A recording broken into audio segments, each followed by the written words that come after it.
আর যদি আর একটাও কথা বলিস তাহলে তোর কথা বলাই আমি জন্মের মতো বন্ধ করে দেব।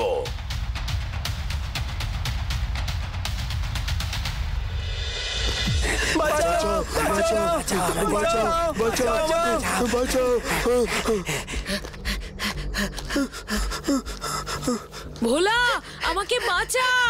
ভোলা রে, উড়ি বাবা, আমাকে বাঁচা। কি হয়েছে নাকি তোর, সেটা তো বলবি। আর বলো না, জল তেষ্টা মেটাতে গিয়ে নন্দী দাদা এক বাটি লঙ্কা গোলা জল খেয়ে ফেলেছে নিজেদের রান্নাঘর থেকে চুরি করে। উফ, চলে যাচ্ছে রে ভোলা। এই আমি নাক মুলছি, কান মুলছি, আর আমি কোনোদিন খাই খাই করব না। এই খাই খাই বাতিকের জন্যই আজ আমার এই অবস্থা। কিন্তু এখন তোর এই অবস্থা মেটাবার একটাই উপায় নন্দী, যা গিয়ে খানিকটা চিনি খা, দেখবি মিষ্টি লাগবে, ভালো লাগবে। উফ, চিনিটা পাবো কোথায়? এখন যদি বাড়ি গিয়ে সব বলি তাহলে মা আমাকে আস্ত রাখবে না। তুই একটা কিছু কর। আমি কি করব? গোটা গ্রামে কোথাও এতটুকু জল নেই, মাটির নিচও শুকিয়ে গেছে। মাটির উপর থেকে মাটির নিচ তুই দেখলি কি করে? দেখার কি আছে, গাছপালাগুলোকে দেখ, সব শুকিয়ে গেছে এক রাতেই। এর মানে হলো মাটির নিচেও আর জল নেই। কিন্তু আমাদের এই অবস্থা হলো কেন ভোলা দাদা? জানি না রে, তবে যে কারণেই হোক আমাদের এই অবস্থা থেকে রাজ্যটাকে উদ্ধার করতেই হবে। কিন্তু কি করে জানি না। কিন্তু গ্রামের মানুষজনের এই হুড়োহুড়ি, এক ফোঁটা জলের জন্য এই হাহাকার আমি আর সহ্য করতে পারছি না রে। আমি আর সহ্য করতে পারছি না ভোলা, তুই একটা কিছু কর। এবার জল না খেলে আমার গলার নলি ফলি সব জ্বলে জট পাকিয়ে যাবে ভাই। এত অধৈর্য হোস না নন্দী, একটু অপেক্ষা কর। আচ্ছা বকুল, গ্রামের পাতকুয়োর জল তো কখনোই কমে না, সেই পাতকুয়ো কি এখন শুকিয়ে গেছে? হ্যাঁ গো ভোলা দাদা, মা সকালবেলাতেই জল আনতে গিয়ে কিচ্ছু পাইনি। বুঝলাম। এখন তাহলে আর একটাই উপায় আছে, আর তার জন্য আমাদের সবার আগে আমাদের রাজামশাইয়ের কাছে যাওয়া প্রয়োজন। কি উপায় গো ভোলা দাদা? চল রাজামশাইয়ের কাছে যাই, সেখানে গেলেই সব জানতে পারবি। কিছু একটা ব্যবস্থা করুন মহারাজ, নইলে যে হয় আমাদের এখানে জলের অভাবে মরতে হবে, নয়তো এই রাজ্য ছাড়তে হবে। না না, তোমরা এখনই এসব ভেবো না, আমাকে একটু সময় দাও, নিশ্চয়ই কোনো না কোনো উপায়। কোনো উপায় নেই মহারাজ, রাজ্যে যা জলের আকাল, সেই আকাল যে কেন, আদৌ সে আকাল কবে মিটবে তার তো কোনো হদিশই পাচ্ছি না। কিন্তু এইভাবে হাত পা গুটিয়ে বসে থাকলে তো চলবে না, কিছু একটা উপায় তো আমাদের বের করতেই হবে।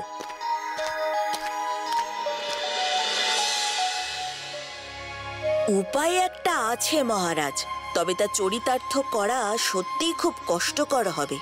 ভোলা, তুমি এসেছো, আমি জানতাম তুমিই পারবে এই সংকট থেকে আমার এই রাজ্য ও রাজ্যবাসীকে মুক্ত করতে।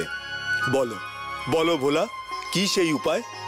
মহারাজ, গ্রামের কোথাও এতটুকু জল নেই, কিন্তু পূবের পাহাড়ের ওপারে যে নদী আছে, কোনোভাবে যদি সেই নদীর জল আমাদের গ্রামে প্রবেশ করানো যায় তাহলে হয়তো যাবে, কিন্তু তার সঙ্গে একটা জিনিসও হবে।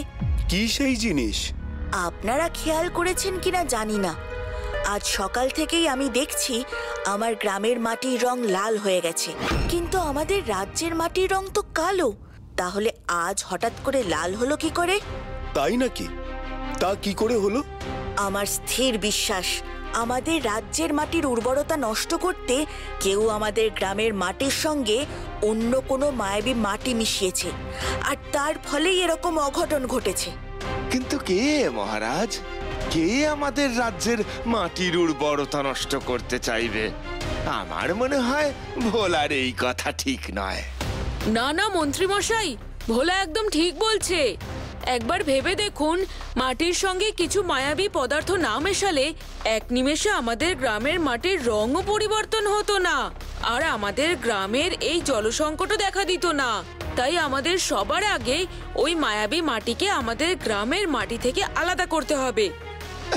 মাটি থেকে মাটি আলাদা করবে কিভাবে শুনি? নদীর জল গ্রামে ঢোকাতে পারলে আমাদের আর কষ্ট করে ওই মায়াবী মাটিকে আলাদা করতে হবে না মন্ত্রীমশাই। নদীর জলে আপনা থেকেই সব ধুয়ে যাবে। কিন্তু ভোলা, এখন ওই নদীর জল তুমি এই রাজ্যে প্রবেশ করাবে কি করে?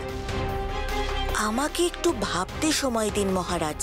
আমাকে ওই জায়গাটাও একবার দেখতে হবে সবার আগে। কিন্তু তারও আগে আমাদের রাজ্যের সব অধিবাসীদের এবং প্রাণীদের একটি নির্দিষ্ট উঁচু স্থানে পৌঁছতে হবে, যাতে নদীর জল গ্রামে প্রবেশ করলে কারোর কোনো ক্ষতি না হয়। আর আমাদের রাজ্যে উঁচু নিরাপদ স্থান একমাত্র আপনার প্রাসাদ রাজামশাই। তবে তাই হবে ভোলা, তুমি সেই নিয়ে চিন্তা করো না। তুমি আর দেরি করো না, যাও যাও, যা করার তাড়াতাড়ি করো। আমার লোক তোমার সঙ্গে যাবে? না মহারাজ, এখন দরকার হবে না। হলে নিশ্চয়ই জানাবো। আপনি শুধু আপনার সৈন্যদের দিয়ে গ্রামের লোকজনকে আপনার প্রাসাদে আনার ব্যবস্থা করুন। চল নন্দী, চল বকুল।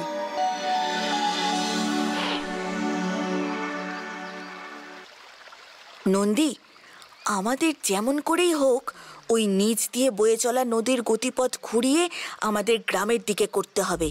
ভাই রে, নদীর গতিপথ ঘোরানো তো আর লাট্টু ঘোরানোর মতো সহজ কাজ নয়। করব কিভাবে? উফ, নন্দী দাদা, নদীর স্রোতের সামনে পাথর ফেললেই তো। না, আমাদের চারদিক দিয়ে চেষ্টা করতে হবে। পাথর ফেলে যেমন নদীর গতিপথ ঘোরাতে হবে, তেমনি পাহাড়ের গায়ে সুড়ঙ্গ কেটেও নদীর জল গ্রামে ঢোকাতে হবে। ওই নদীর গতিপথ ঘোরাতে কত পাথর ফেলতে হবে জানিস? সে তো অনেক সময় লাগবে।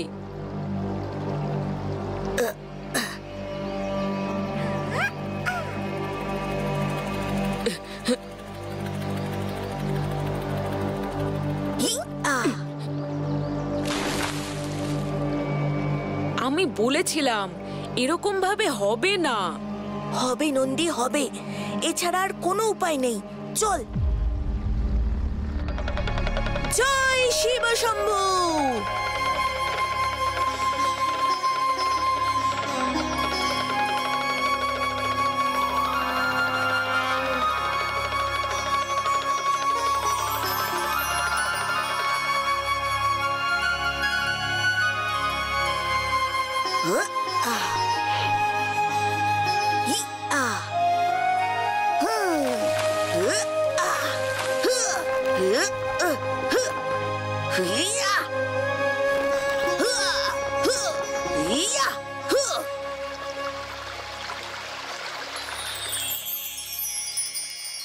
এবার আমাদের বাকি কাজটা করতে হবে।